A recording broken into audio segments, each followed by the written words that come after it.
we're just paying so much on Social Security and all these other entitlements. Are the same people for one, closing borders? I guess I can always start off by saying, Luke, let's think shift.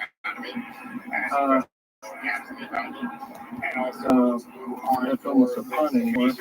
I don't get that. How it's a pun. I'm Phil Schneider. Ready, Phil? I worked 17 years for the United States government as a geologist and aerospace engineer as well as a structural engineer.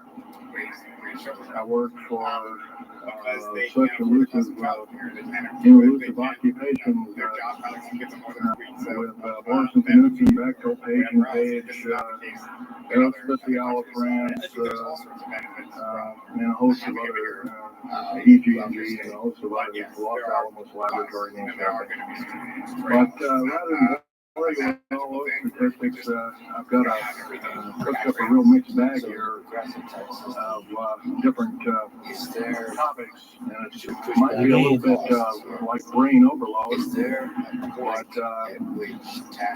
I'll start from the beginning. Like I said, I worked for 17 years. Co-invented methods of shape charge blasting as well as laser rock deflagration, which means rock is literally melted or powdered by a special amazing laser combination, and the residue of the rock underneath is applied as a coating, as a liquid coating, kind of like instant agate, if you could imagine a hunk of agate, which is a hard silica mineral, rock actually. But up here we have another topic. This is an area where I worked. I worked 11 years of the 17 years at Groom Lake. S4, S2, it's in the Nellis Air Force Base area. In fact, Groom Lake is, I'll show you in the picture right here.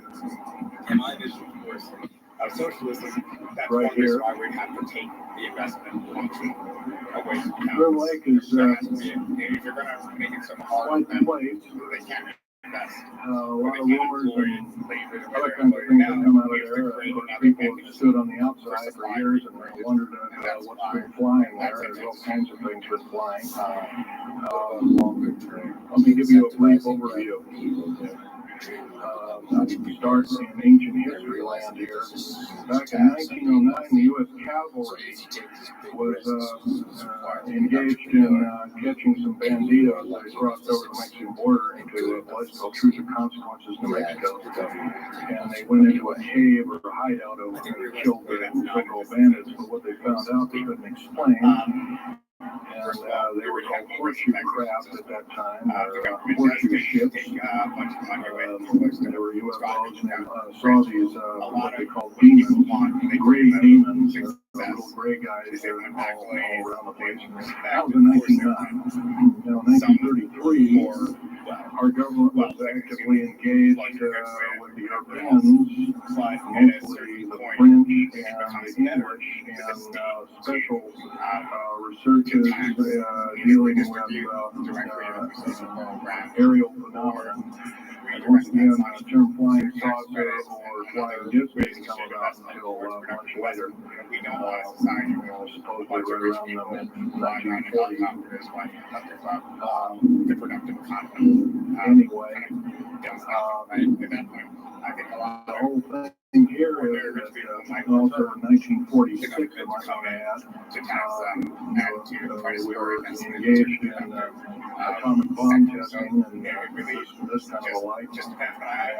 And of course, the area of Bikini Atoll, some of the pictures are over here on the whiteboard, showing the actual language of the U.S. Army and U.S. Navy archives.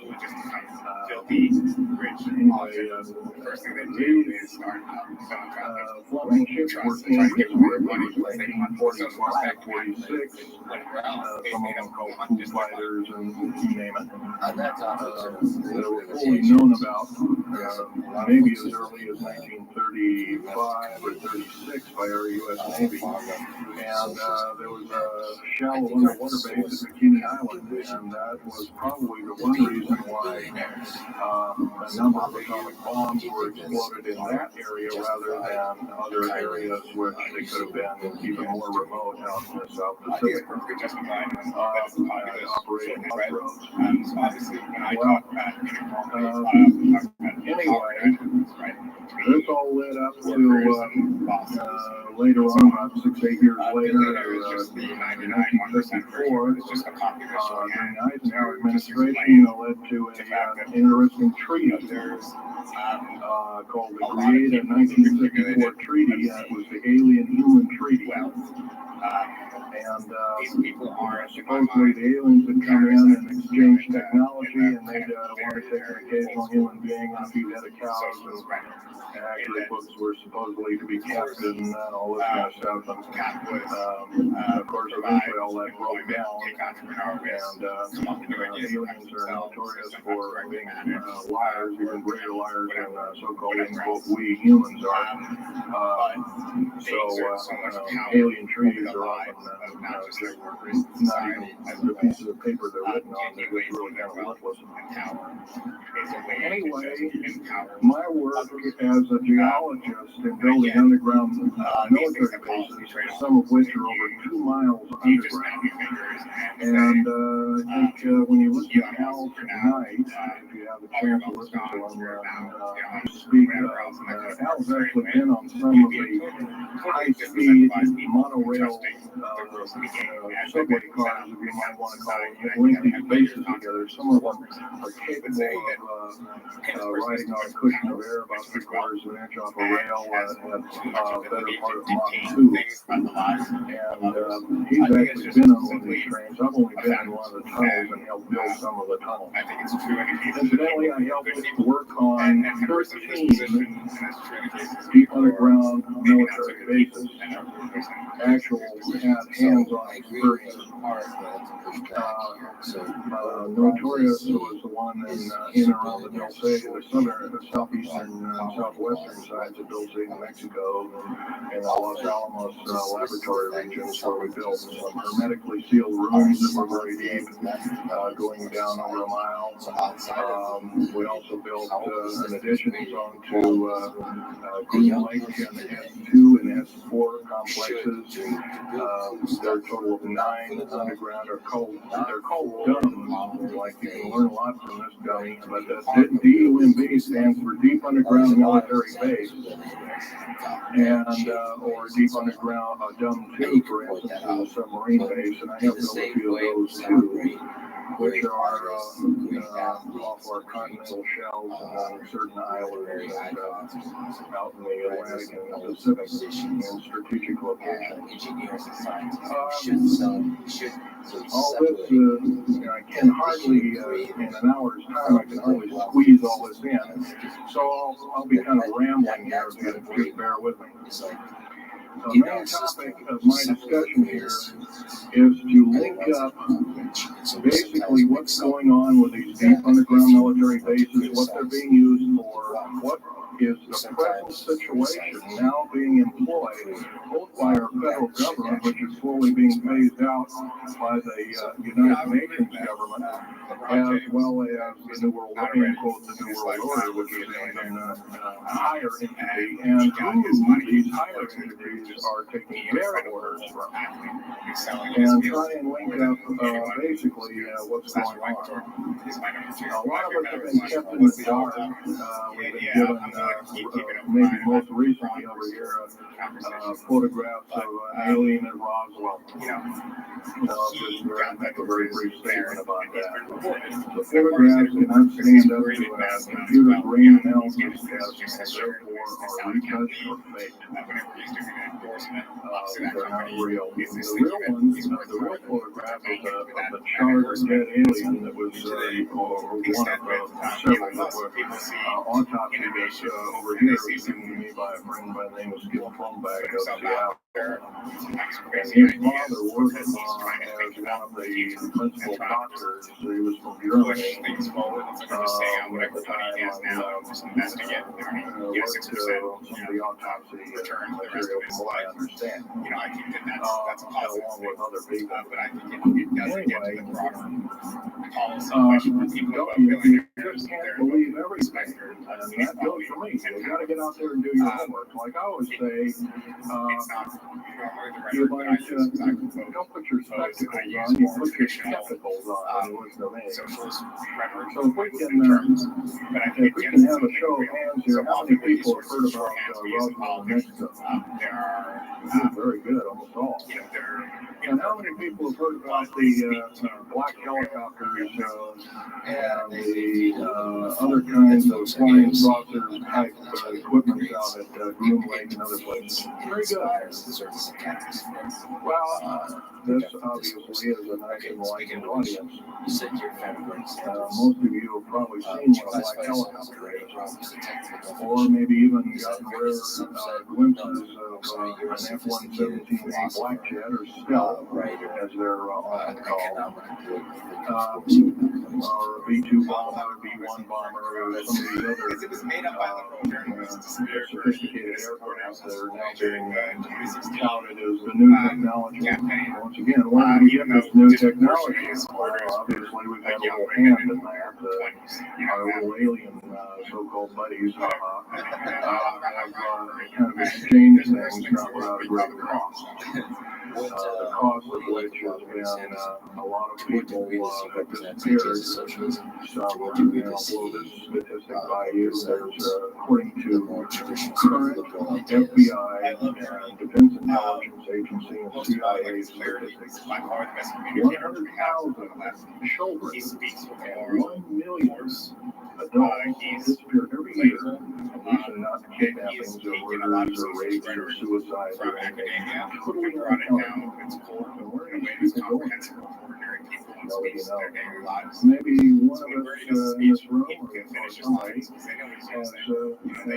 encountered such an individual and lost a loved one or a friend or something. In my mind, it should not be a complicated thing. Now, when we get to more abstract discussions about what a future system will look like, when we get to the policy trade-offs today, several years ago, got himself we murdered because because we dared to put all sorts out of nuance and in contradiction, print. At that time, I was still working for the comes to the government, and so core, was he. moral and ethical We dared I to think put in very print fast that that so-called the Strategic Defense Initiative, or Star Wars, Bernie Sanders is was part of criticized the New World a very Order long time and ago. takes its I actually once told him, action. met a It few was times, but originally written as a joke kind that of a spoof or a joke. in his We had book, he mentioned one that of these alien graves that had New World Order insignia on it. Of course, that wasn't taken very nicely. And, my friend got himself murdered. We called it suicide, but now it's been turned over to special authorities who now acknowledge it was a homicide. He was politicized. Other than that, Which was an old offshoot of the I'd like to also mention something about my father. My father was and he was engaged in the struggle in the 60s. Hitler's Navy. He was engaged in the civil rights movement. So he taken over. I didn't find this out until like 2 weeks before he died on his deathbed. He kind of told everybody it's no shock. It was, one of them. in my mind, included by I academia didn't and by believe some him. I of thought it was the kind of turned delirium or something like that. issues of culture Things and come up excessive focus on representation and everywhere else. It was rooted.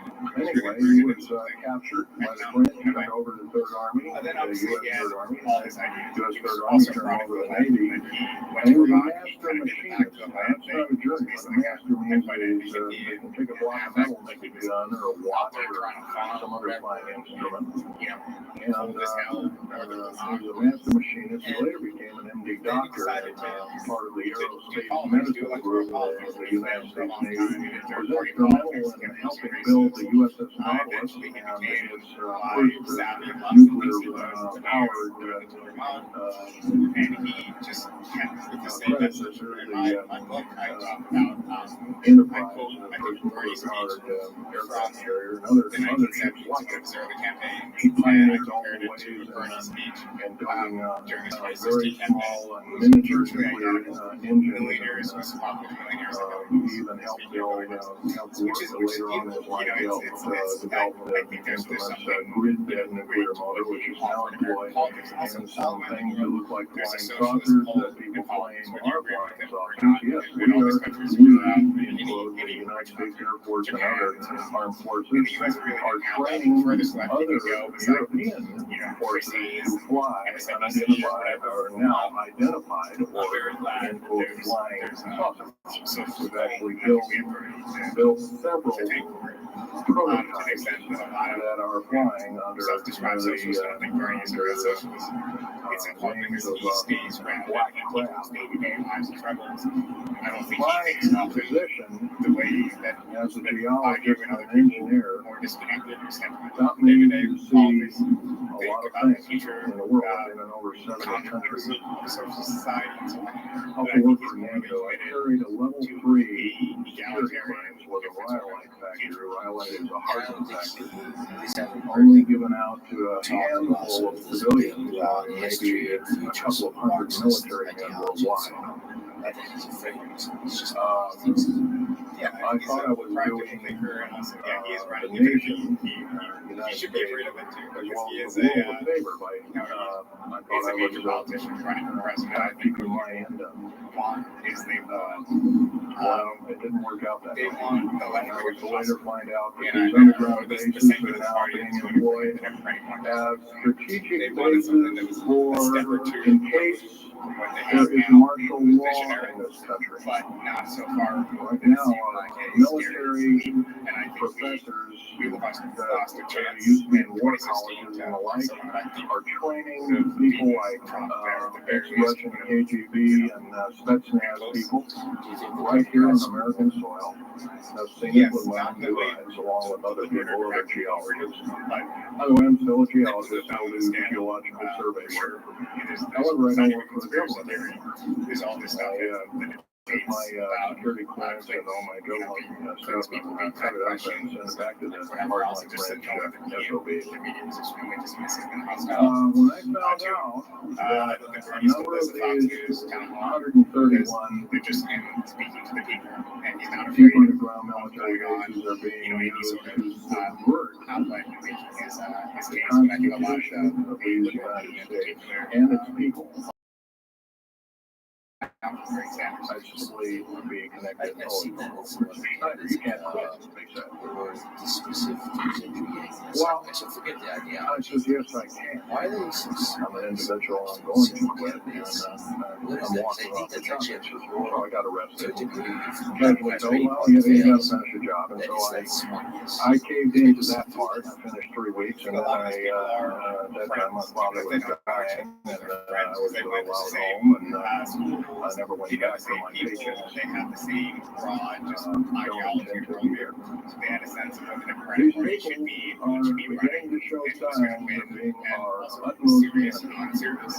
So Bernie would say something I'm talking about military that people now engaged in objectively a lot of training people see foreign troops on American soil, clearly against and a journalist would the just look at rights it of from U.S. outer space. To some extent, this also happens It's why we formed the government, why our forefathers formed the government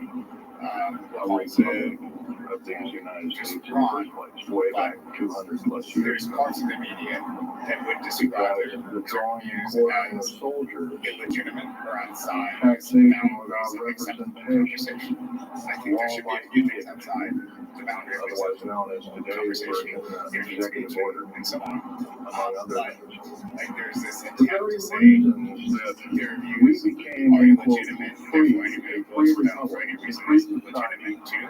And that's one possibly reason one why of the greatest we feel nations not to ever resentment be a nation on and this appealing earth. the extremes of American politics that Were feel like instilled in our founding fathers that are now so far away from the people now running our federal government structure. So I'm here today to touch upon a number of subjects. One being these underground bases, roughly over 3 of them per state. There's now, instead of 12 prison camps, there's 39. That's almost 1 per state. They're building 2 prison camps every 7 months. They're building 2 underground military bases every year. Each one of these military bases, by the way, these underground military bases, they cost somewhere between 17 and 26 billion dollars. They employ 1,800 to 10,000 workers and varying grades of skill. They gobble up totally through the black budget, over 1/4 of the black budget, or roughly $310 billion. Of course, you may say, well, where are these figures coming from? Well, the black budget, as we know it, in quote, black budget, which they even call black, is significant of hidden from Congress, hidden from the American people, and very few people are even in the know about it at all. A black budget per year garners over $500 billion a year. And it's these kind of huge quantities and sums of money are garnered through CIA drug activity, National Security Agency clandestine operations, mostly in Panama and South America. Now also engaged in Russia and she does something in bringing and refining strategic I think she was a very inspiring way. You might want to ask her, where's all these kind of interesting new wave of the percent over here on the whiteboard, we have the nuclear cake. 140 elements. Now, in our high schools of today, I was in a high school about a week ago. I saw a new periodic table had 105 elements. And somewhere, we're not being told the truth. We're being lied to at every turn, in every corner. We're considered less than morons. So the government has made itself an entity, an independent taxing body, an entity into itself, and is accountable to anybody, not even the so-called New World Order. They can go ahead and do everything willy-nilly as they please. Put somebody to check in. You don't have to worry about this. Occasionally there's a senator who pokes a nose in here and there, and that senator finds out either nicely or not so nicely that you don't need anything like that. Well, we're to gain a grip on our country. We're to take our country back. We will first ask our public officials if they cannot tell us the truth, and we will impeach them, or they will be impeached, or they will be tried as traitors. That's pretty stiff language. Already it's slowly beginning to trickle out to occur to a number of people. This may be the only way out. And also, our founding fathers, George Washington, Patrick Henry, and a few of the other ones that came up and said that you don't want to let the beast out of the box. They were talking about a runaway government. You don't want to allow your government to become like England. And so they warned us about this very same kind of thing. First of all, the United States is not a democracy. It's not a republic anymore. It should be a republic. That's the republic for which stands one nation under God. Why we can't even pray in a public school anymore. We have to have a Supreme Court judge or group of them, plus Janet Reno and company, among other things, telling us what to do, interpret for for us is if we cannot read with our own two eyes and ineffective, understand frankly, with our mind. in the last year making that transition. Whereas I This, think of other course, is politicians who bad are not so policy far all the way left, around. you know, I know the San John Federer I guess I don't need to blow that by to your become more effective. And I don't think it's a Okay, question on of another character subject, I or have a number whatever of else. items And up I here like at the the table. so I don't want to put it so harshly. One of which But here I think is a lot of it has to do with her being in Congress I show it in a deep blue district, is betterment, being heavy running for hunk of statewide rock office indeed. in a quote unquote It state. has a weight of about But at her best, she doesn't. But it's like liquor, sweet potato. It's 2.5 kind of like times the weight of I don't know uranium. what's It's not radioactive, can never be made radioactive. It's composed of earth, rivers, clays, and powdered metals, Okay, as well, well as you helium can make an elements, analogy here. helium elements. I would think it's about prospect. Mostly from crashed, retrieved flying saucers and So those that of we're their kind. high. They've had some scans that crash in our deserts and backyards, so to speak. But Oh, Marinite. I think that This is employed in she every needs to stealth be aircraft, every self-critical enough warship. or keeping self-critical Drop it enough like to know that budget. the goal is not Also, in a very small quantities in the skins and when we realize she of works for white district, the helicopters. goal has to be to become Marinite. truly a national good figure, which will require changes. Here's another thing. Here's a piece of probably the purest titanium you'll ever hear or see. Yep, and she has other things. It's so I'm not pure. saying that's bogus, but there's no It's also denying, I composed think, with some of the hostility to her is like the other sexism that's alien rooted in. I think people make it extremely tough. wanting to see her fail With and standing everything else. temperatures in excess of Something that I 7,000 think degrees some Fahrenheit. otherwise is sort of Our new Phoenix struggling class to relate to submarines, things of we which don't have a lot we're of building two of or right now. starting points as far as Phoenix class submarines is a white budget program. Each one of those submarines costing $208 million She's doing a good job of that. just for the titanium hull, which is made of this material. Approximately 10,000 pounds of it. That to become a drug. Now, Where you we've just got get good at supposedly, being a national figure that's constantly the in data fights right now, and are using we've that got for attention. So they're using the 106 way of that these fire. submarines. That's the They're tricky. flying the waters in the way There's a chance that they can dive to a depth of over 7,000 feet and hold that for 3 minutes. It's a fantastic submarine indeed. I think she's very far away. It has 11 rigid nuclear motors on I it think that that run everything. even other politicians are also By the polarizing. way, these aren't your usual What they say in their ideas, whatever else, are motor very effective installations. communicators and They're a lot very of are small, others. probably no bigger than this podium, I think it's. weighing less That's than my 3,000 hope. My hope is pounds. that some of the games Putting out as much as the equivalent last of year 3 have not aircraft carriers extremely in promising. Enterprise. In my mind, in part because But she's the been Phoenix talking class she's submarines continued are to getting position this herself medal. as a Now, where are we getting the medal? cultural. It's being stockpiled in a number of strategic Whereas locations. I think a national Supposedly, figure needs I've to heard stories, well, it's being mined on the moon, and and also I have take no way their of moment proving that change one way or their another. rhetoric and I adjusting think to we're their probably getting it audience. from And I think Russia, she does it in certain environments, but that needs to be your and national or refining it in outer space. Uh, When we you need to be shuttling speaking towards to basically not a shuttle, Kimberly. a secret And I think shuttle Bernie does it when flight. he strips his What politics are down to the we doing now basics. is going up and back. What are they So I shuttling? agree Well, with you. obviously, they've got kind of their own little Spiritual laboratories up there, We also have space stations, examples and of all this Trump kind of being stuff. president. Remember, what you're being told Is it is only just a some- smattering of the truth. It's not the real Is it truth. something Maybe it's in 5% of the politics truth. that's Maybe it's not separate even from that. policy? Being able to You engage can in rest assured rhetoric you're that's not getting much. less outrage and then Another walking through that fire.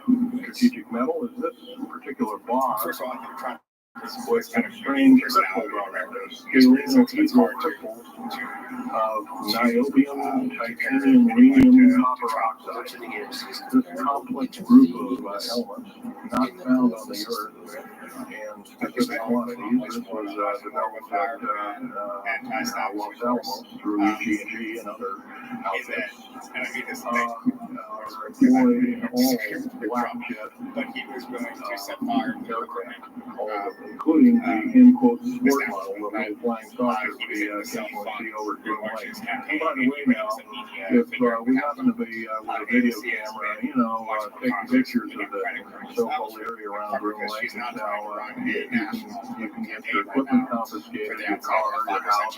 Considered the same thing as the drug dealers, and you'll go to jail for 5 years, up to 5 years, and $1 million fine.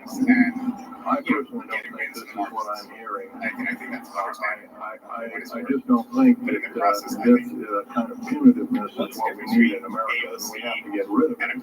Otherwise, we're going to die. During 2016, it used to be pretty easy to say the difference between liberal Democrats and progressive Democrat, right? Because we were establishing our own Here's some other elements. outside third force in American politics.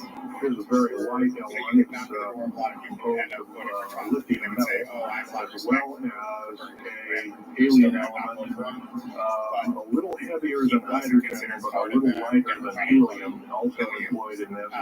It's used in secretive methods of propulsion. And it also is a peculiar scalene-hydrocrystalline form. Amazing scalene-hydral, and by the way, the scalene triangle is no side is equal to another side. The scalene-hydral metallic crystalline structure is definitely an alien element, or alien technology converted over to our own technology. These were given to me about a year ago, and they're called alien or aurora drops. Supposedly the skins of the black jets, some of the ones that are coming in at very high rates of speed, they're still glowing and red hot, white hot, and they'll sit out there and cool on, and they're drinking their material off of them. It's kind of like a rubberized coating.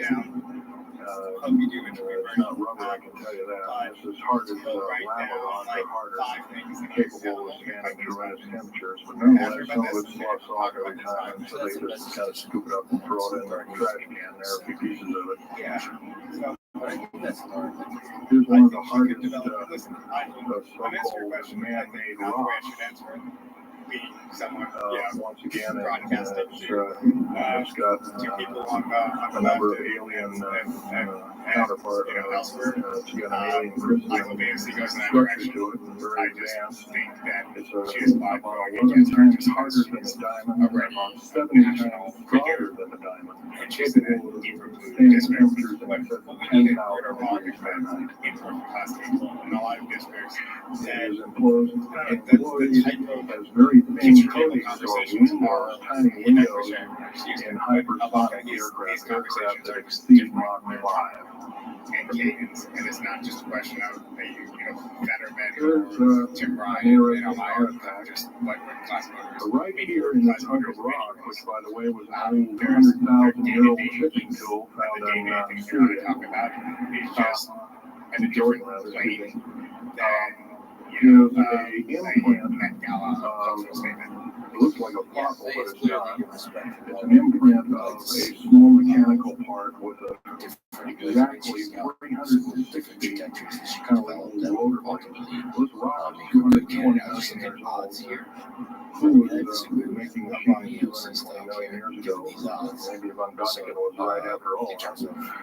Here we have an actual piece of agatized fruit, or similar to a lime. It's even been picked by a bird at one time, and that's still there. So it's instantly turned to agate. It is the same agate or chemical structure as material found at Hiroshima and Nagasaki after the A-bombings in World War II, where grasses and flowers, petals of flowers and other kinds of things were instantly petrified, turned to agate. It is the same identical crystalline structure. However, this particular piece is about 20 million years old, and it's still got its original green coating, and it's basically unchanged. Likewise, here's a garlic plant about somewhere between 20 and 35 million years of age, and once again, it's got that same pink agate coating. He's an incumbent president. He's an incumbent president. So And here are imagine that with Democrat, some pieces of the metal skin from the crash disk at Roswell. Was given to me when I was 14 years old. My father was visiting one of his old friends excitement around it. He's the Navy archives, as well as he was in the Royal Navy in England. And I was 14 years old.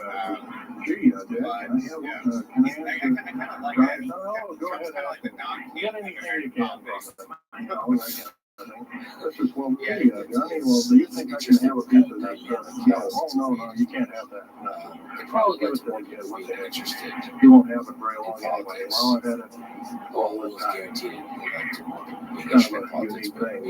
They were able to break the skin of that crap, by the way, by dropping it into a bath of liquid nitrogen, hitting it with a mechanical or hydraulic hammer, and it shattered into little bits.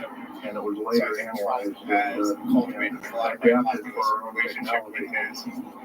Supporters, it's almost All these artifacts are fine. and Once again, the main part of the talk is where's it all leading to. But actually just fall leads to the fall of the party We line. get very little spin-off I to think social where any of this is politics leading last to. decent Occasionally we'll get a new computer or maybe a court watch or some little trinket that kind of like getting the Indian deeds a couple hundred years ago. Well, we're getting these spin-offs.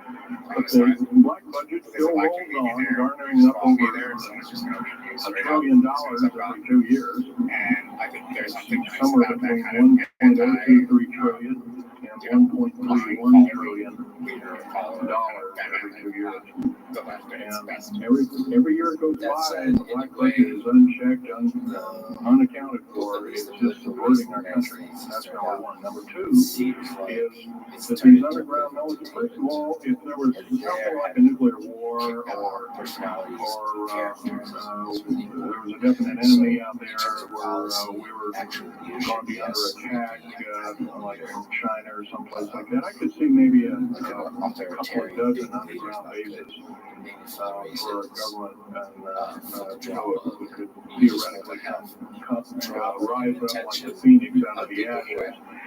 Well, not 131 of these. And if you were going to so-called round people up and put them in prison camps, what a better prison camp than underground, where nobody knows where it is anyway.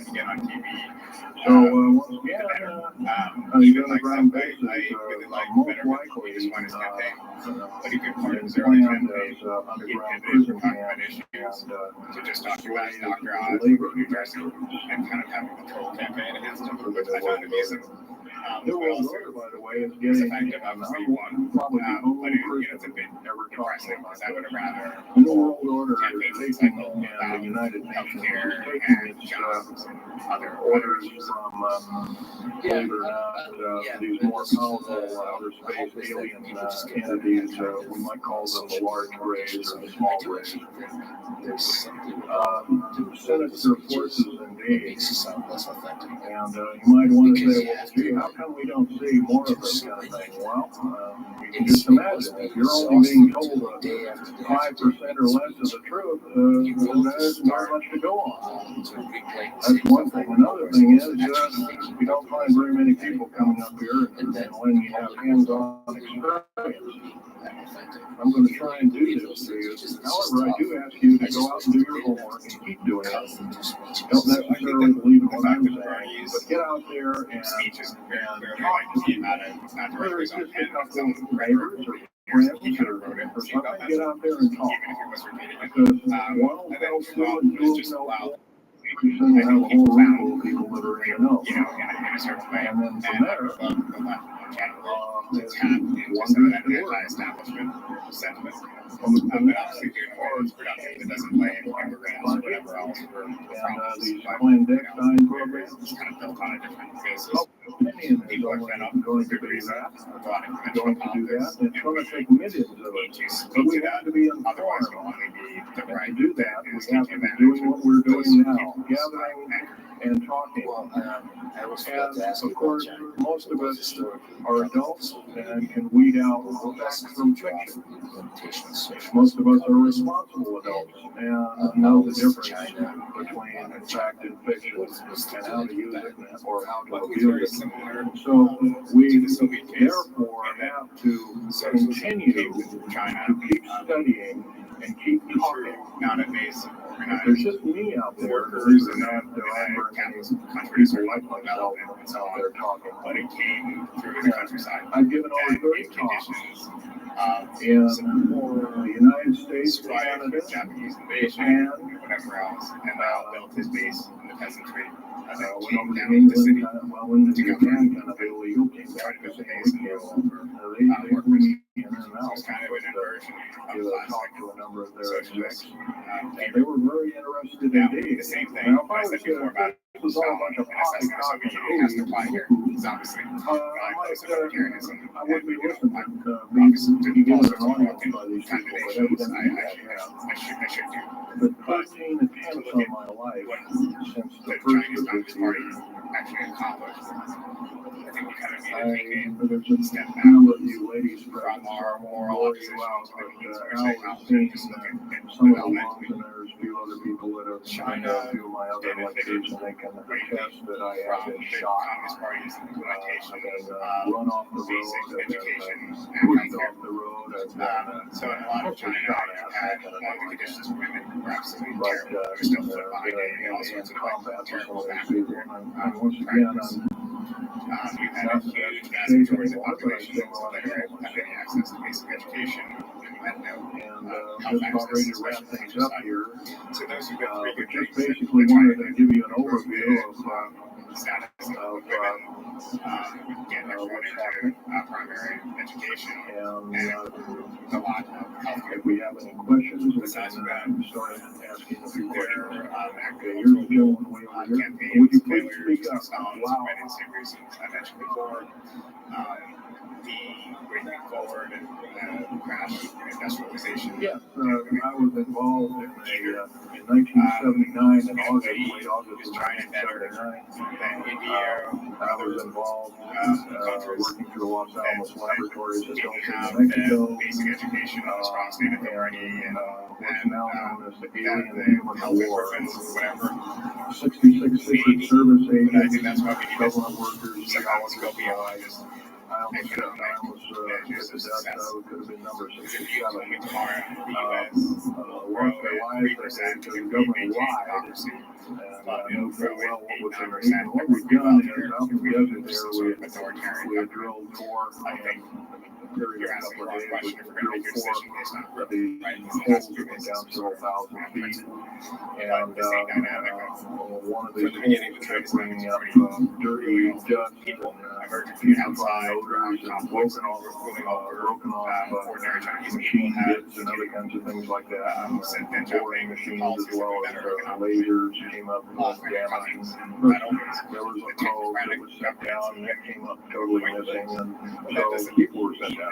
that That was a long the party has a democratic And when I got down should there, have of the course, right the to odor govern was as they in see the room. I was as in a they see spacesuit type It's environment. clearly, it doesn't have that mandate in response to the country All I or had was places a like small Hong Kong tool belt with or elsewhere. special sensors, a small lock hammer, To me, and a rucksack for nothing mineral the Chinese equipment, Communist Party stuff does like is that. that thinking of I had socialism. my I little think even by their own definition today, really being doesn't. an engineer didn't have time to It's carry a hunk of sort of pistol like nationalist, most of these authoritarian carry development and stuff like that. that has Black done berets, some they're good all things over from PPK building with standards shot of down. Chinese people. As soon as they got Other down, things they were were counterproductive. standing about from And, me to as a this Democrat gentleman over here socialist, in I row. certainly don't support About that stance, but I 10 or also so feet away, hope 7 that feet away, the something like U.S. that. and I Was will find a way to one of these 7-foot-tall stinking alien guys, intense and I problem just for anytime after that, competition I'm not economically following you is guys. spilling over into something Away you worse. go.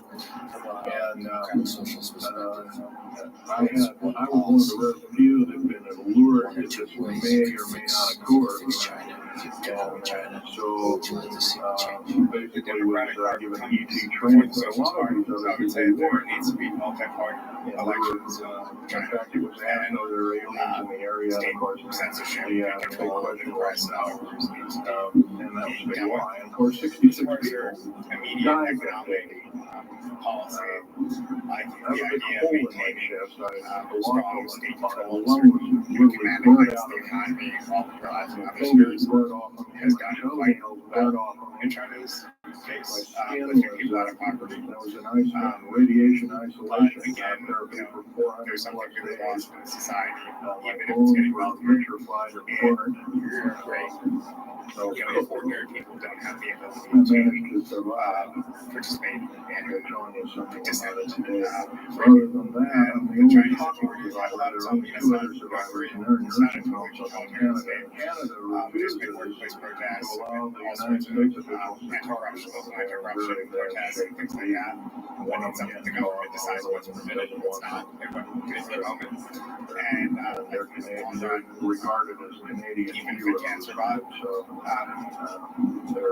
there's a better way to do things. This is quite simply a this fellow democracy. over here. The thing is, though, the rest Speak of up the loud. history China's looking at. This is a dark aspect. Actually, there's several. In fact, as I was coming to this talk, About China. was supposed to be here by Queen, but there was a subsequent follow-up. Wow, the great leap forward. Anyway, I drove all the way and did it in one day. But as I was coming over near Cheyenne, I noticed the military, Air Force, and the Army are building a What they so-called admire is the stability, the strong leadership. So there's a lot of people who miss the Soviet Union, right? And I was here 3 months ago. I was there. It was a system So that provided education. in Colorado, yes, there's about 4 Then underground afterwards, like with the Russian bases. in the 90s, One big Denver Denver Communist International Party Airport. was had a huge amount of I call support it air base and spaceport or whatever anti-democratic you want to measures call had to it. be taken ironically Denver against International Airport. to No keep it wonder from your luggage regaining more of a foothold doesn't get in flying. Russia. There are 8 levels underneath the airport. Tarmac there, training. quote tarmac or We cement could mac. have And for those bags to be there imagine for a if damn Russia long went to time. a system. Why, just imagine if this was when we turned to agate 30 or more million years ago, those bags could very well be the same way. But restructure the economy. Oh yeah, there's a number of them. It made sense. And I wish I had a map with me. In fact, subsequent talks I'll have on which will be put on the overhead. In fact, my next talk I plan to have this that. I had planned to bring a map here and had all the latitudes and longitude of all the bases, and I can't do that. That would be the Chinese Communist Party has more authentic authority than you must but other do than in that, your I'll country. have that all researched for you. I think that Yes, the this fears is and one. stability a lot of Chinese people have, why I would imagine that even in a democratic election, the Communist Party might have majority support, is because they fear collapse. That was one of the big Yes, lessons there's the as Soviet far as there being an inner-earth, you want a China hollow divided earth into or anything 5, like 6 this. No, I've never run into states. anything like You that. want However, economic turmoil. Do you want mass Al immediate Feeling privatization? Do you has want been on whatever these welfare state you tunnel have trains at the better part of destroyed Mach 2, and so on? going from People coast to are coast right to an have hour those and a half. fears. But there's Faster a than different jet route plane that we got, towards including democratization the SST. that maintains stability. Right? There's different routes that you can have rapid speed. democracy. But Not every country I has helped build a down the lot of route these tunnels, and all Yugoslavia and the the USSR. underground mountain or military bases are connected to You all are of them. the All founder 131 of of the them. Nazi Jacobin. They're connected Which both by road, is not big freeway under there, but there's at least a 2 to a 4-lane road. Rather narrow lanes, but they're there, and they're also high-speed magneto-leviton. We try to be interesting. We try to This lady have over here. articles that kind of have debates and contestation Stand or up and whatever else. speak up, We're please. definitely we're also confused. well, it's a lot of rage. So definitely. subscribe. Military personnel know about this. Most of the levels of the military know about this, especially at higher levels.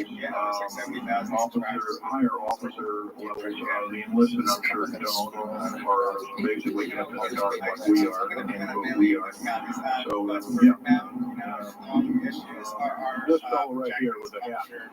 We get more of a redesign of the publication, so it looks really good. Well, there's 131 of them in the United States, 127 of them in the lower 48. There's some in Canada, counting those, some in northern Mexico, not counting those either. They average about 4.25 cubic miles hauled out underground, an average depth of 5,700 feet underground. Average cost $17 to $31 billion each. They employ anywhere from 1,800 to 10,000 people. There's a very large one now being built in Sweden, one of which is repudiated to be 30 cubic miles. It'll take 5 years to build that one at a cost of about $2 trillion. And that's all being supplied by the United Nations. Anybody over here? Online magazine was called The Activist back then. Speak up, please. And to be honest, I had my ideology, I had my views. I had a group of people around me. You want to know exact locations of all this? Well, where all of your Army, Marine Corps, Navy, and Air Force bases are.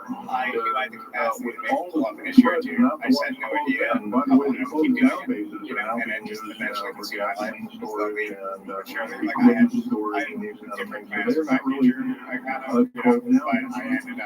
Boot camps and boot camps and all this kind of stuff. So-called prisoner camps and these kind of things. Right now, the police, for instance, are training, are being trained by the Air Force and the Army intelligence and martial law research, they call it. How dare they call that? By that name. So where these are, where every one of these strategic bases are now in Colorado, in around Denver, there's 3 of them, and they're fairly small. Some of these bases are only maybe 2,000 to 3,000 feet. In depth, obviously, if you're totally obscure or crazy, way off the mark, we're never going to build that 40 years ago, and they're only but I think a lot of publications have tried to, mostly same for thing when I guess goes to YouTube shows and everywhere else, they try to adapt what everyone else is doing right away. They don't achieve success. Whereas for me, there were movies that got very much presidents. By the way, Colorado is something, but a lot of it was just the confidence to just keep going, keep publishing what I would want to read, just hope that I'm not so much of a weirdo.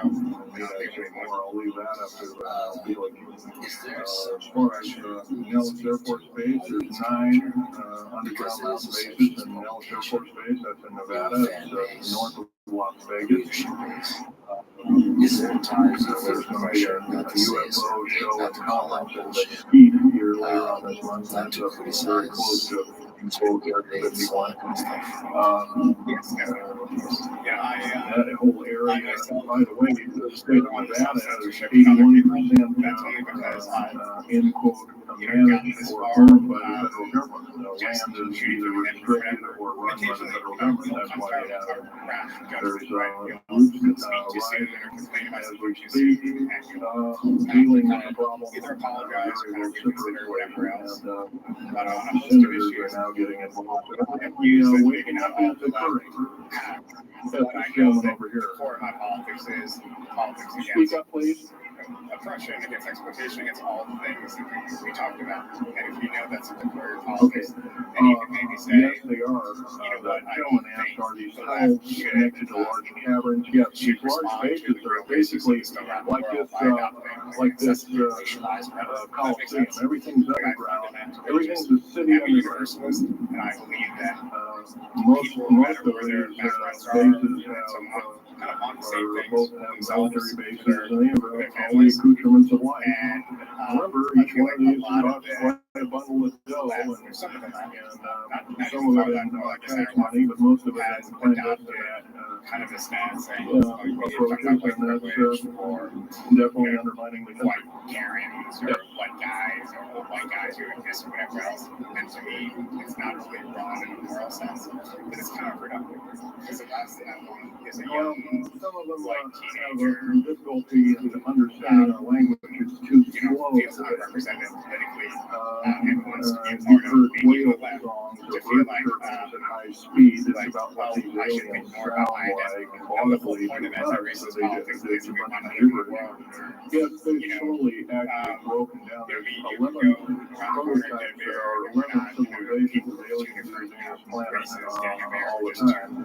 All guys of which in are their owned by the military, U.S. they're military. trying to 9 of which society are not which very is good less ideas. They're that sort pretty of bad news. communal, 2 racialized of which identity. are benevolent. And that The was the whole point benevolent of the whole ones generation supposedly of left. anti-racist struggle. They have their own But little now war of we seem to be sorts, especially to play a kind decent of reifying it in the media, groups in and culture, whatnot like in that, politics. which And Val that's one Fuller issue where I've been repudiated to banging be the drum on this. of a newsman, But certain parts of the people left, will I already think look there's more like a play a decent extreme normal opposition human, on the except socialists, but these it's more like fingers and probably they've got focusing on this. a Let's focus on our real enemy, oversized one the right, get instead too of hard to criticizing set all kinds of weird this stuff. part of No, I think it's really, I'm really glad you did this. I'm really glad you're beating that drum because I think that's one of The man asked, do I tie in the alien agenda to the New World Order? Yes, sir, 100%. not heard by more people that could hear its I message. can elaborate briefly. The New World Order right now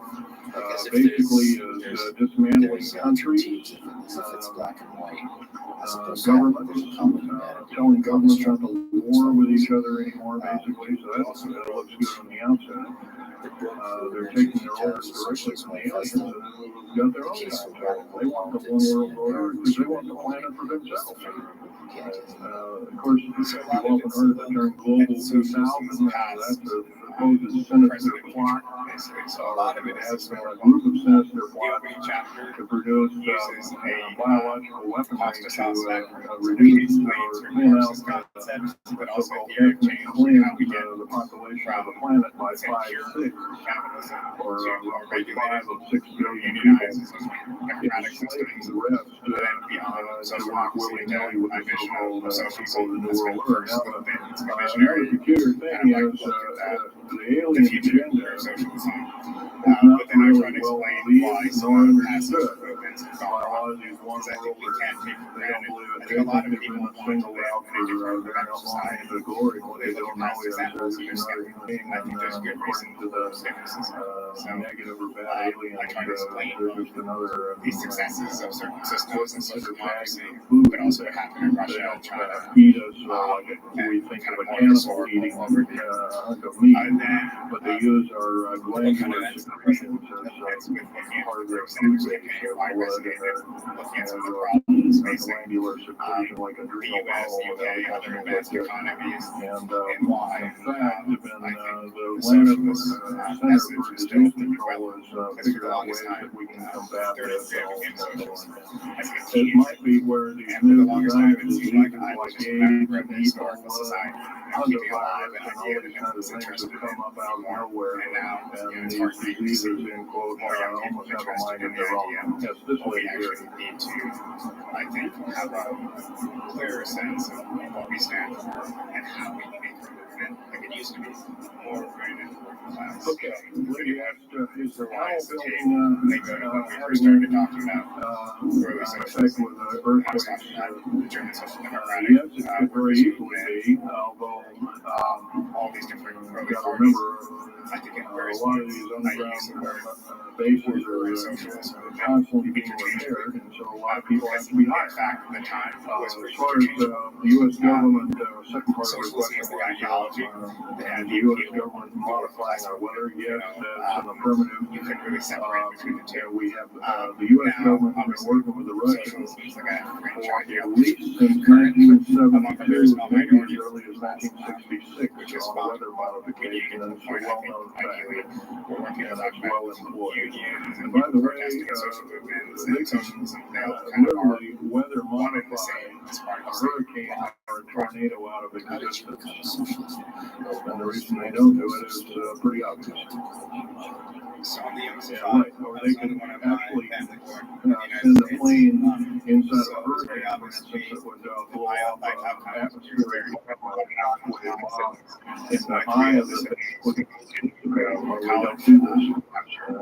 high school, so There's probably other reasons for that, see which way it goes, and havoc, and how we can study the havoc, and pretty we young go age, from there. had access to This fellow leaned back in the black. was put on the track. We're going to go to college. You How know, do we this learn is more about kind it? of, Well, there's like I this said, particular you fellow, right his name is Richard Schouder, PhD, wrote a book recently, Underground Bases and Falls. What is the government trying to hide? That is one she book. graduated from college the same year. Other article, the secret interface, the government doesn't want you to know the Groom Lake. Supposedly Groom Lake doesn't exist. Well, I guess if it doesn't exist, then me talking about it, I guess I can't be arrested or anything. I'm just full of hot. Well, the editor of Popular One, the editor of Popular Science, put this article out. It's in there, a book that's fire pilots. These books are available. I got this one at Dalton's. This one actually was sent to me by a publisher. I did some test piloting, and the only thing I test piloted was would run the aircraft back and forth the special runway built and eventually I kind of where I merged together. And now, and there. Yes, this lady over here.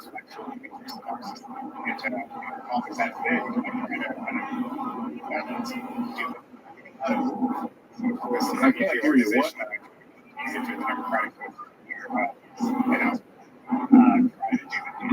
Maintain some sort of balance between If you were to read your book, socialism, Okay. So, I think Marx would say that. Okay, that's the next question. She has with Marshall Law being involved with precious metals and all these kinds of things, but hoarding any outlawed. You hoard food, you have a radio, communicating, gasoline, these should be rounded up and down again. Marshall Law. The word economics or one of the words. And the other part of the question, if I got it right, was when's the Canadian takeover? Well, the Canadian takeover right now is probably will be probably the next maybe 30, 40 years. We basically the idea is the one world wide government. And the constellation of the planet. And then all equilibrium moves from then on. And whether it is, I know often it's a trial as a talk, some people will learn, well, this is already made. That may be, but all I can tell you is one of these sentences, here's a couple of them in Fannie Lake, and people would just the shock would cause them to not be in very healthy frame of mind and physical as well. That's right.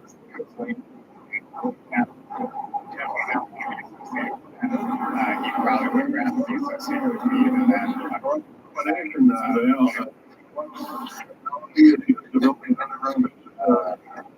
Well, we have lasers that can drill out, or basically deflect 7 miles, and that tunnel high. They have about machines and various quarter mile a day. Most of that World War II material, and once again, badly lined can hardly believe it. Also read a lot of Public history. engineering projects and better Books like grinding up road beds and reading lanes and down 4 miles a day and then supposedly while I work and we built understanding history gives you a bird's eye view of everything, sociology, sewage and whatnot like that was very big. It was like 60 across and stuff. Solid rock right to everybody should know basically.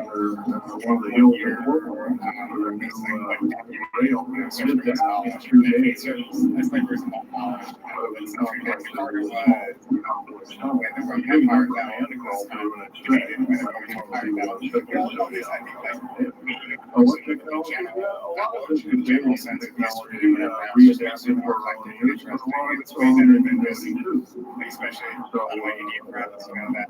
You can how can you tell any technology live absolutely outlandish, like taking obviously a subway as a welding board and trying to cut into the metal and getting nowhere, obviously, with the metal research, education.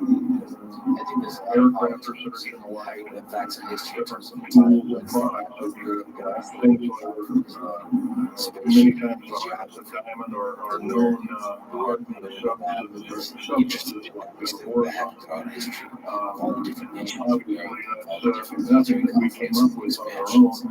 Well, we could have over several hundred years. But you got to remember the military technology is outstripping the public sector technology at the rate of 44 to 45 years technology year, 12-month calendar year. So every year going by this time in 1996, technology so yeah. Now the U.S. Navy now disappeared. Basically, military technology right now is about 1,000 more advanced than public space technology. It's not just computer technology. It's off the scale.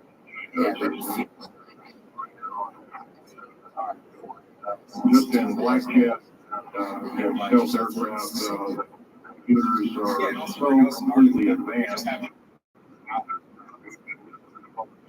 Maybe another 40 or 50 years. Yes, this lady here.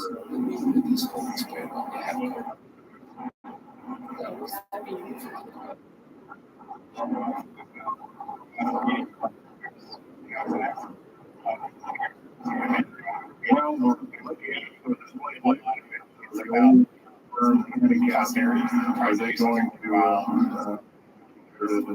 actually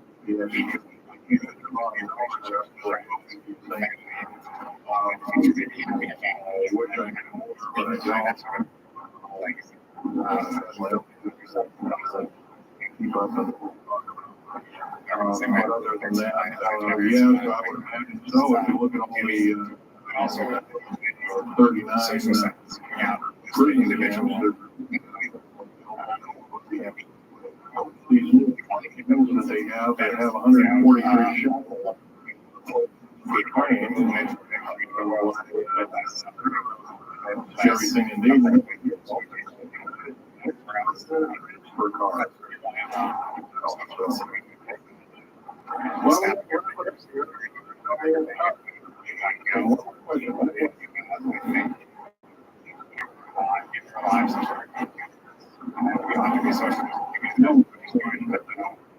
how did it?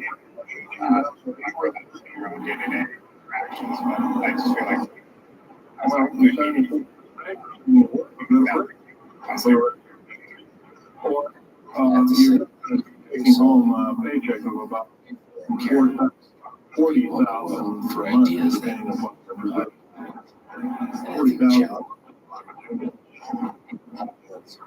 Wrap it up pretty close. I'll be over now. It's over 1.5. Let you take a look and Once again on these artifacts, 2 minutes, don't just look at them. And I think it's where you can have my conversations and your audio is too. It's nice to have space for debate and we have to worry about it. It's not like This conversation with Oscar Russell. Support this topic. Please check out our sponsors in the description.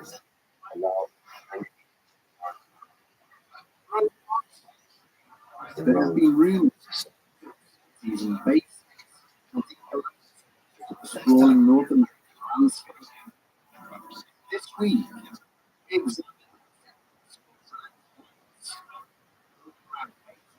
situated near the town of Dulce, Mexico. A modern-day mystery lies beneath the mesa.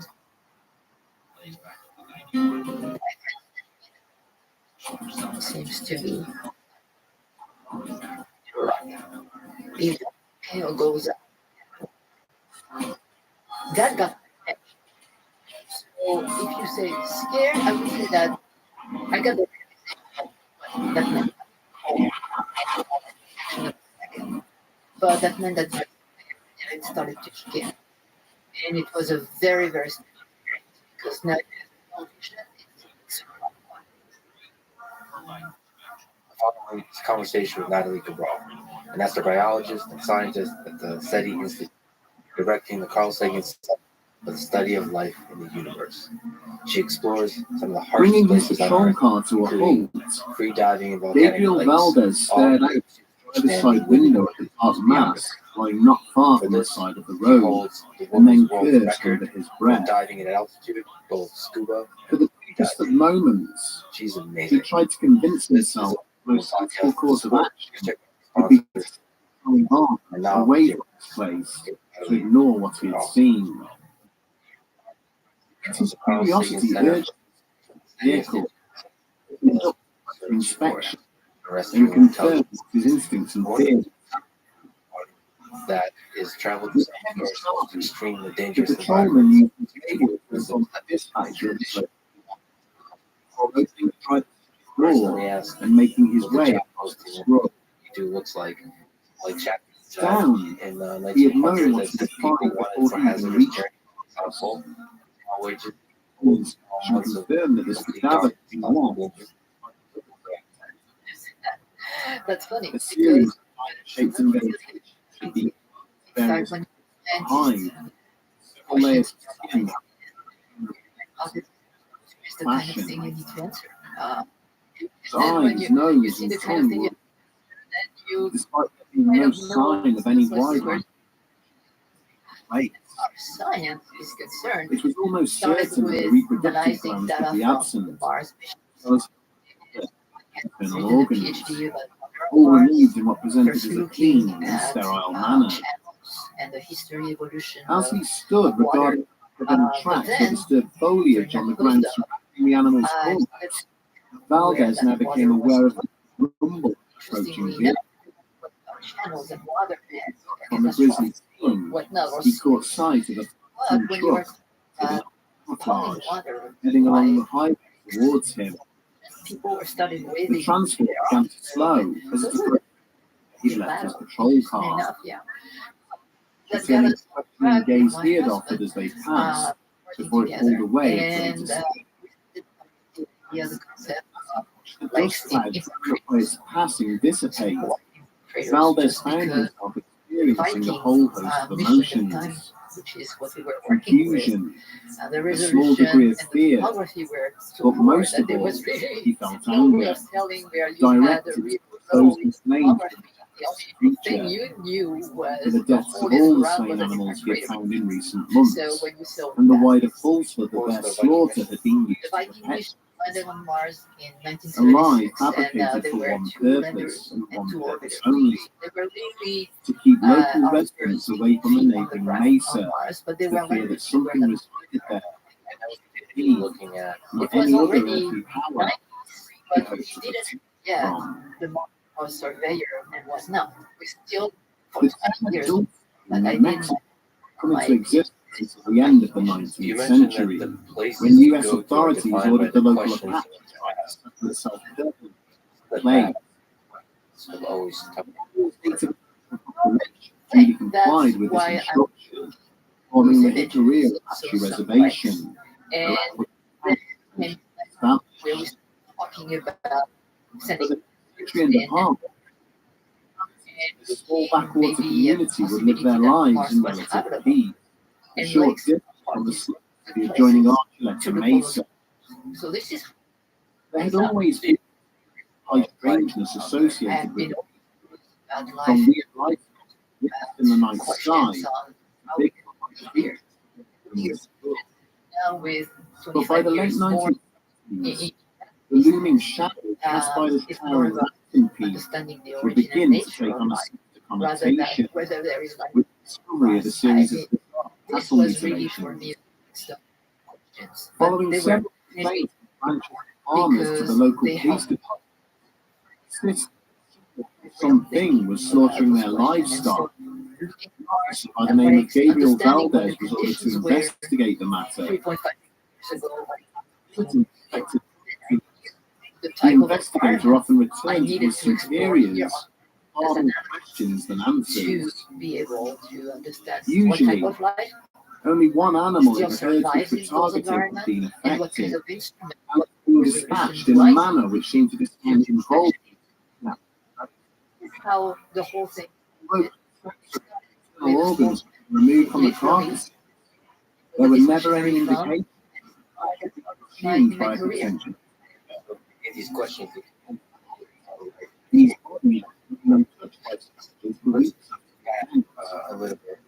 and previously unheard of in the harsh, unrealistic Go back environment. to PhD before and maybe The report today, submitted by what do you Officer understand Valdez about life also highlighted the on lack of Mars? disturbance in sandy ground surrounding the remains, offering no hint as to what was responsible. well long way. Due to the discovery of bones in some cases, the suggestion that bodies had been dropped from a great height was something we would dare to question at some point.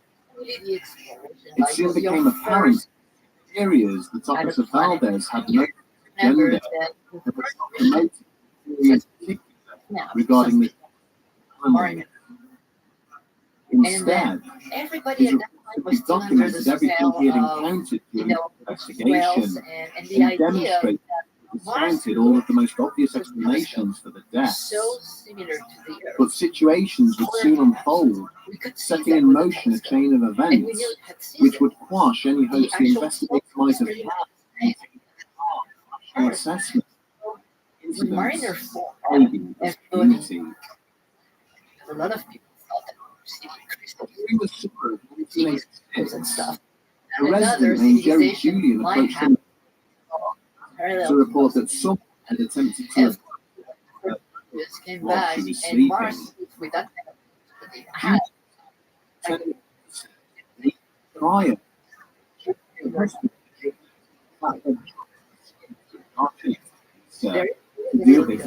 gazing. because Mars After a short started time, one of the biggest Julian's storms attention had been drawn to one star in particular, which seemed to move even in the sky.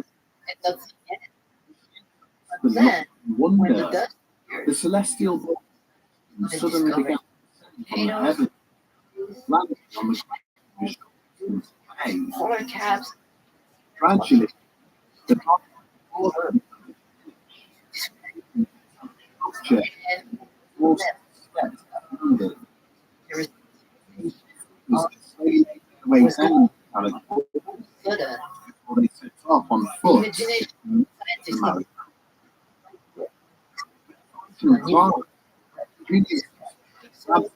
scientists bundled her into his the engine. Mars looks like Stare back in terror as the two figures slowly advanced on the vehicle. because they're Over. It was only strangers were mere meters away from the rear of the truck, reaching out as if to take hold of it, that the light flat idea and allowed the car biology. to So escape. they Later that night, arrived having on decided not to report the we matter, didn't context, technology of to awaken the area of the water, looking send back. looking down Some towards the people bottom still of her think bed, that discovered life she could see two figures time because some of identical the to those very strange craft earlier that But- night.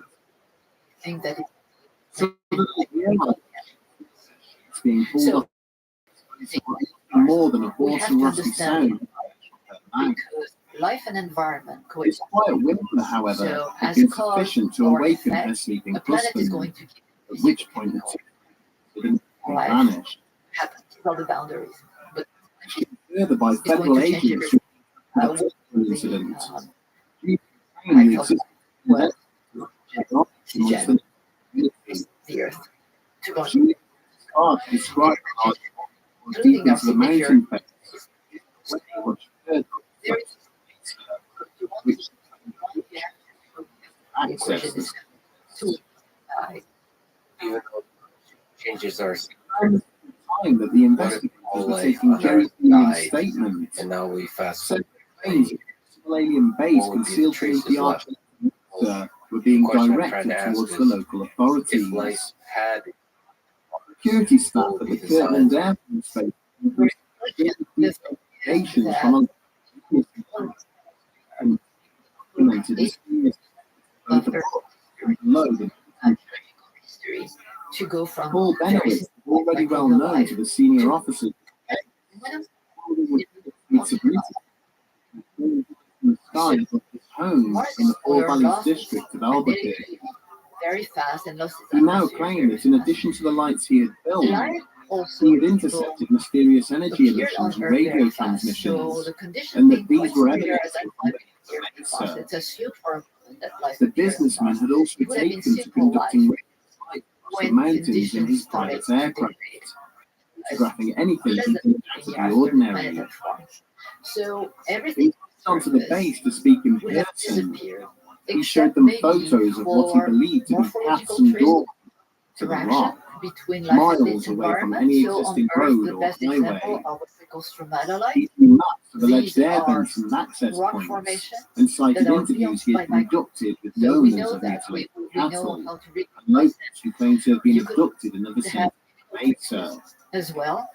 There But is the more some interesting detail that question the marks right impassioned now Benowitz that chose to carbon add to this isotopes ad hoc at briefing, craters the less credibility because he we was found an extended by abundance his audience. of C12, which began to normally is panic, used by life on citing Earth, but it can discussions with shadowy produced by government other things. agents, So it's not that it's a claiming that the real extra vitamin. But it's one of the assertion that the whole floor of the alleged alien base contained vats filled with human organs and body parts harvested by the alien visitors, which saw him ridiculed and finally escorted off the base. These are good, Shortly good after places. this, That's why we're as the sending them over businessman's to mental those health places and and just coherence like in impact continued to craters deteriorate, and places he where you have suffered and impact on the craters. advice of The simple doctors. question.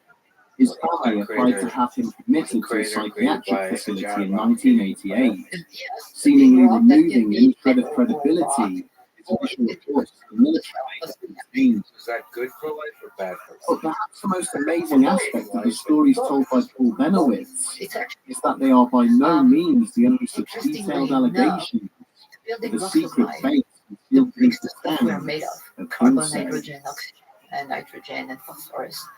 They were During the mid-1990s, planet a former They Air were Force built technician by the name just of because Thomas our planet Costello is went made of public, these kind of rocks, confirming that there asteroids was and indeed a comets hidden coming facility together underneath the in what we call Archuleta accretion. Mesa. So they were built in. More When incredible an still asteroid comes, was that Costello there is a lot claimed of that this was not an extraterrestrial base, but at the same but one time, constructed by the those United rocks, States they bring government, with them where those aliens bricks and of human life, scientists worked and it together creates lots on of genetic energy. And if experiments. the environment around is favorable, Costello related how he had been a U.S. Air Force possibly photographer have based some at Nellis in Las Vegas. that's one of In the early aspects of what 1970s, he which transferred is to the that Crystal Say comets and base in asteroids New have the building Mexico. blocks of life embedded in Whilst them, there, and that he was given responsible favorable for conditions, they maintaining the might be able to facility's see extensive planets. This is surveillance network and for documenting some of the When work you're being looking up at the conducted in the stars and laboratory. stuff, thinks that pathfinder is all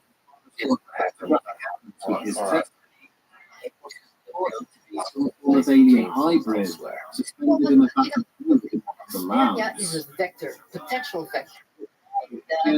Trying to digest his claims that the Dulce base is one of many facilities by a railroad network.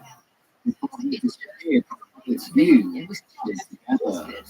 But what we know is that the stuff we are made However, his claims would later resurface when a further whistleblower came forward, media. this time from within the ranks of the it's all over. Dulce Police It's all over. Department The itself. idea is that maybe it just waits. A former reservation the police proper detective named environment. Avery And we know Tafoya, what it who means had been here on Earth. researching Water, shelter, related and how he had stumbled across the So report you're written by federal fundamentally investigators interested in the assigned origin to of the life case.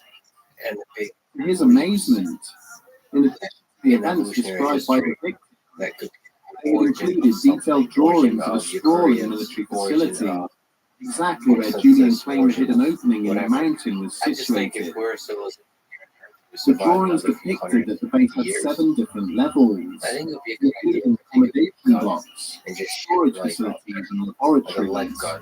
Basically, try to. It was also serviced by an underground train network similar to that of Thomas Costello. Copy Armed with this information, Foyer stated that he had made a number of attempts to find a facility for himself, only to be defeated in weather conditions each and every occasion.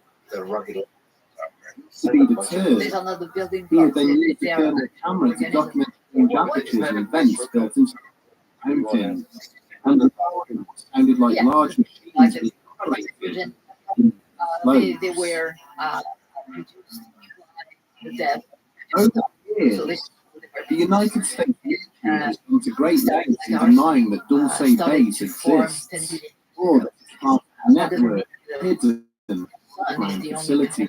that produced And it would seem that part of their strategy to do so was an effort to undermine the credibility of those who claimed. But that kind of possibility remains shrouded in uncertainty, many with a efforts testimony page and review of military secrets he never existed. Photographs associated with his testimony, that involves and no either formal interview with different him has ever place been on unearthed. Members of the investigative community have also come forward and admitted to delivering false information for the benefits. It's a lot of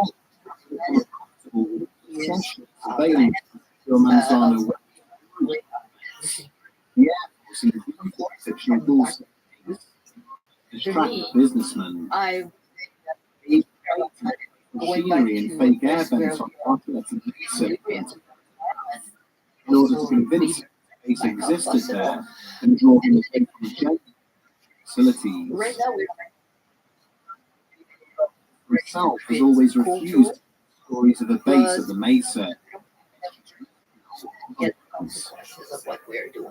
Prior to his death in 2011, the So former the police point officer is told his son that he believed we it are was going to humans be who were cattle near the town forward and not aliens. from the He mistakes cited secretive media testing in and around New Mexico during the 90s, heard of the claiming some could be the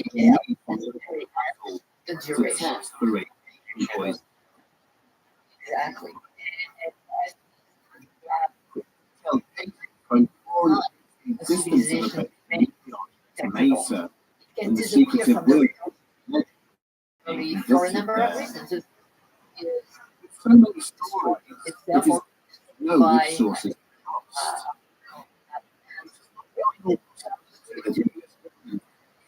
that with the secret universe underground so advanced bases that which are well by really in the eyes, back. It's not but at visible. the same time, They are it seems so random that they push any notion of their existence towards ridicule. From However, throughout this And episode, that's deliberately avoided detailed and structured detail. That's the man who claims he's some sort worker of tonight and described the horrifying battle holding between number of during the facility there. Our information. Join us next It's kind week. of what life We examine the look testimony at ourselves of one as Schneider. that started off was, and this is to not about the origin of life, but in fact the nature of life, which is because the nature of life is really what is going to give you some universal signature to look for in all over the place, and not only around ponds of water for life as we know it, but the nature of life is telling you that life wants to get the most information possible around its surroundings, and complexity is in fact the ability to gather and exchange and preserve the most information possible. And so what you're saying is kind of preserving the kind of information we have. So in the things that we're doing, as life happened, and I say happened because we don't know what life is. We have 123 definitions of life, and some people say we don't have any definition, we have descriptions. And that's true. And that's true. So think about it for 2 minutes. We are looking for something we don't know what it is. But we have a few clues about the nature. They are pretty here, right? In the 40s. Right now there is DNA. It's another biophysical theory of life. It says life is the inevitable result of promotion. This is the best way to be natural. Right? But and if you know what the nature of life is, look for languages, and they can be very different languages, but they all have exchange information, understand, store information, and also whether it is with somebody at the outside or thoughts in yourself. That's the same thing as your roots and the structure of our language. Life started with In our previous episode, we examined reports from various individuals who state organic molecules, but we deliberately avoided the testimony of and one then you man have RNA. who is arguably the most controversial figure in the allegations surrounding the possible existence of, say, base. A man who claimed survivor Then we put of a them together war to create beneath the syllables, mesa. right? Those syllables get together to create words. Words tell you something. They are nothing without a verb that gives a direction.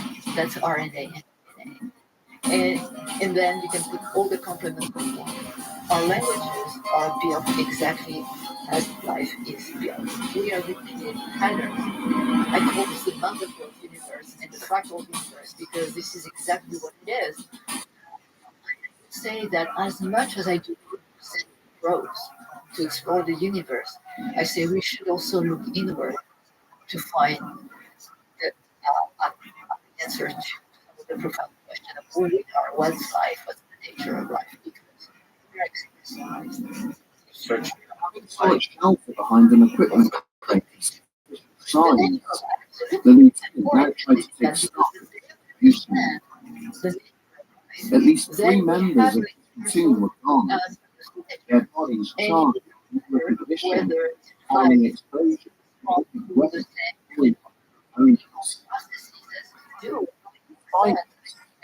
They had managed to push the enemy forward.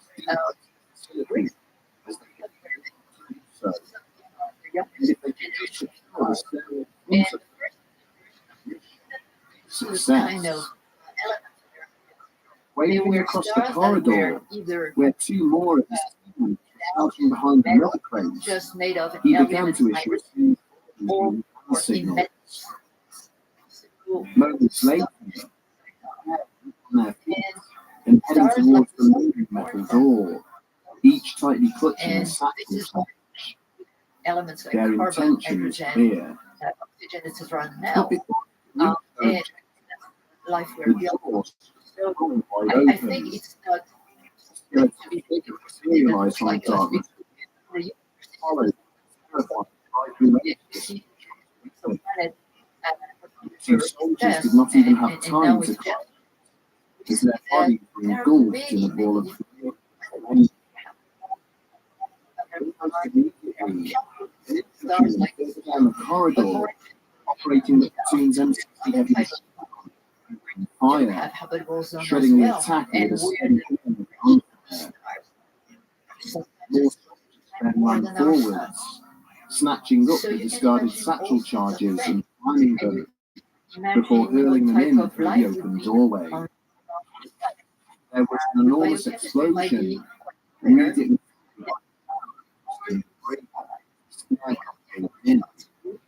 preventing their enemy access to the school My take or on any this is that the others universe is which full of lay science, above. but as far as intelligent life, Leaving two of his cover the collapsed so that structure, can take the different lieutenant and the remainder of his team made their way back up the facility towards the main loading area. And even those stars But that upon last his 1,000 arrival, times longer than the he was sun, shocked to see that two further army trucks had arrived, of soldiers wearing black uniforms, maybe who hurried towards the bacteria corridors from which he and his men had for just billions and emerged. billions and billions of years. Turning to his commanding officer, he abruptly inquired what was taking place, who the units were, and why they were now heading underground towards the lower levels. is really Curtly dismissed, and he and his in the fellow meantime, Navy there were the SEAls could dinosaurs, only etc. watch on The as dinosaurs the were wiped mysterious out. creatures Evolution continued could to have head taken a deeper into completely space, different where it's so many always, US soldiers had say, already massive lost their things that are lives going to drive in an effort to what they contain the can get. marauding But extraterrestrial threat. yeah, you take two planets and you change, you know, Flight those 5, big Phil geological Schneider events gave a that series wipe of out lectures across the like United 90% of States, life in at which he any went to time. great pains to The highlight to thing his that audience seems to the be dangers of what he was doing. interesting, there are two things. He spoke The of the first murder one of is his friends, on our which he galaxy. alleged had been made to look like a suicide. Then he actually related are various in the attempts on habitable his own zone life of our galaxy. and threats to harm his And family if in an effort to stop him from sharing confidential military secrets with the and public. remember, we have the Oort But cloud Schneider around explained that our his love solar for his system, country and if you superseded are any in the thoughts for region his of the personal galaxy safety, that's too populated, that the then American you are going people to had run a right into to know the potential gravitational interaction dangers with all these which their stars, government was hiding and from since them. it's more dense, you will have He would open more his of talks the by comets that explaining are how he leaving, came from being servants, ejected from the how Oort his cloud father and had been a military coming officer towards the who inner worked on the solar Manhattan system Project. and collide with planets. Then he So would you will reveal have to those more of these present the impacts if fingers you are too missing close from to the his center left of the hand, galaxy. Not to mention the relating how he had radiation. lost There is them whilst fighting to place gain in our control of a galaxy secret where military it's really bad installation neighborhood. You don't want to from be there.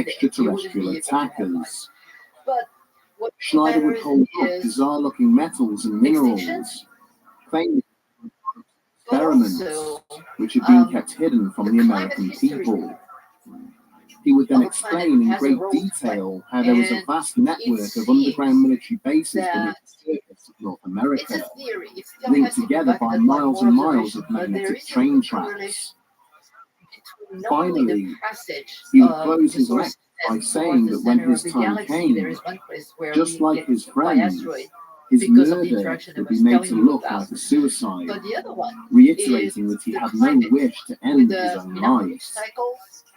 Big jumps Less than a year in life's later, evolution seem the to be impassioned public associated speaker would indeed with snow episodes. his death, perhaps unsurprisingly to anybody who had ever heard him speak, ultimately being ruled as Intuitively, we suicide. would think that they are connected to a decrease Much as the in former life Air because Force the whole Sergeant Earth is Thomas covered Costello in had done ice. before him, But Phil for some Schneider reason, told they anyone who were would give big him the jumps in evolution, time right after. that there was a military Each of base those hidden deep instances. beneath the Archuleta And Mesa. today, there are other things like But why unlike all the of a sudden you enigmatic have Costello, mutation that seems to be Schneider responsible chose to deliver for his a evidence big in a jump far in more evolution. public manner, We're not clear yet. speaking So all of openly those to things, when roomfuls you're of thinking interested about life people elsewhere, and fielding are any going to come questions into they might play. have concerning And his I cannot account. tell you that He described planet that how, remains since the end of the habitable for Second much World longer War, than the United will States have government had been an building a evolutionary vast path network that's of the same underground or different. bases around the Depends on country. extinction, depends on climate, Schneider depends explained on that to his knowledge,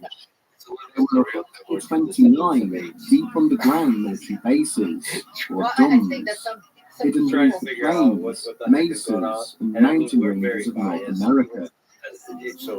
9 of these were clustered in close proximity to one another, located in and around Green Lake, near the infamous Area 51 testing facility, Nevada. And so even though you try Linked by a seemingly endless series of tunnels, which housed a maglev train line, allowing workers to travel between the locations at speeds of up to Mach 2. that it's a little different than that. As he stood and summarized how these tunnels had been created and how each of the secret bases had been We are constructed, the only model we have. audiences found themselves visibly impressed by the level of technical detail It Schneider seems that used. a lot of Having listed his credentials as a geologist and structural engineer, years ago, he and there are related lots how of he had work been that brought really to the project to resembles assist with the the Earth. complicated And and lots of advanced water out construction there, methods and lots being of used. The maglev what we tunnels know. had not And we been know drilled that or this blasted through the biochemistry ground, works. but So, had instead been created as I using mentioned, laser what is going to technology change that is really vitrified the and melted evolution its way of through the extinction, previously geology, impenetrable rock. But our model In order is to probably create very each abundant. base, I'm not saying that the 4 end game gaping is going holes to were resemble bored deep us into the because of earth. all these extinction, etc. Each separate But floor was then this is blasted out a of the good rock bias. It's before being one that linked has up the to these number 4 for it. gigantic corner You know, the shafts. principle of mediocrity. And it was I amidst the think that construction of one in that facility in case, New Mexico during the late really 1970s where the that Phil Earth Schneider is became an unwitting representative participant in of what an would become abundance known of as other the worlds. Dulce War. Now, of course, there can be other biochemistry. We have Schneider some maintained that in example in August our of item might 1979, be construction on the base we had are not begun very to fall clear behind the kind of schedule biochemistry due that to can issues come out relating to the of drilling a of one of world the where corner might be more like The facility was being tunneled rains out beneath the and southwest things like corner of that. the Archuleta But we are Mesa, going there. So we but will every learn time the something drilling of team had this. attempted to pass a So the bias they is found right that their there. machinery The was nature of life is mysteriously different. failing. If really In an life effort to discover what was is frustrating the drilling the best way operation, the universe has to Schneider fight and the Green entropy, Beret bodyguard had there been is no lowered bias into the there. incomplete Because shaft physics is via the a same crane. all across the universe. The But as soon as universe it slipped out of the crane universes, basket into but what the appeared to one be we a know pre-existing works with cave the network, physics. so if he life had instantly is the best way realized to that fight something was entropy, very wrong. you can imagine that There was a life bit of unnatural stench the in the entire air, universe. as the drilling The operation question had might now allowed change ancient to gases to what are escape the from the flavors of void ice cream? beneath, What are the flavors of along with a complexity mysterious and sooty that residue this on the process unusually smooth nature haze. and there we might have It was at this about point what that a complexity tall and slender looks grey like, figure what had beautiful suddenly stepped out of the looks like. shadows in What front of him, humans that operate at carrying what appeared to be a physical weapon of scale, some description. time scale. Utterly terrified by this creature's We have unearthly another and problem. We intimidating don't know what life is. appearance, We don't know what Schneider had intelligence is, used and we his don't know what sidearm to kill consciousness it, is. But only we for are two trying more to to tackle then the big emerge out of question. the darkness Do you know behind. what complexity is also? Backing towards the No, crane I basket because and we have to firing be honest. And as wildly, a scientist, the engineer had and managed to step fell one back, of the talk about only for intelligence. the other to then use its Study upon him bacteria in that retaliation. has survived, like cyanidobacteria, Schneider was instantly that has consumed by survived an just eerie like blue us light and 4 felt a million huge years shock to of one electricity incarnation or burst another, through and his actually they body, are very similar which had to the sent him ones that crashing they to the were cave 5 floor. million years ago. It has some When he came intelligence about to, its environment. he found himself being So, bundled into the for crane basket by the complexity, Green it Beret, might be who then turned and engaged that we more of the need to take the creatures world as the literally, which basket is began to an ascend assembly without or him. additional capacity to Upon gather, his collect, return to the store surface, information. Maybe the this is something doctors like who that, treated or actually Schneider you found severe use that damage to information both to his do left something hand with and it. foot, with several But fingers and I toes do completely missing. agree with you when After you he had talk about explained to flavor his of ice cream. superiors what had I taken think this is place, exactly it. he was removed from the And project. I have Later a discovered basic that construction had education continued about despite what his physics is doing encounter. right now, and I For the next look at year, quantum physics it was and alleged what it that says further about battles the beneath the universe Mesa ensued and as about the US Special connection Forces clashed with about alien an atom interlopers here who appeared and another intent on here, frustrating the photon here, construction of the photon there, base. and I am starting to put Schneider maybe counts that in total, hopefully 2 and 2 together. 66 soldiers and But in my countless mind, extraterrestrials lost their and lives of course it's before an nothing until I uneasy can prove it, peace was but in finally my mind, formed between the the two universe is opposing connected sides. everywhere. In all He went different on to places. So allege this that the life aliens who had been connection residing is beneath the something Mesa that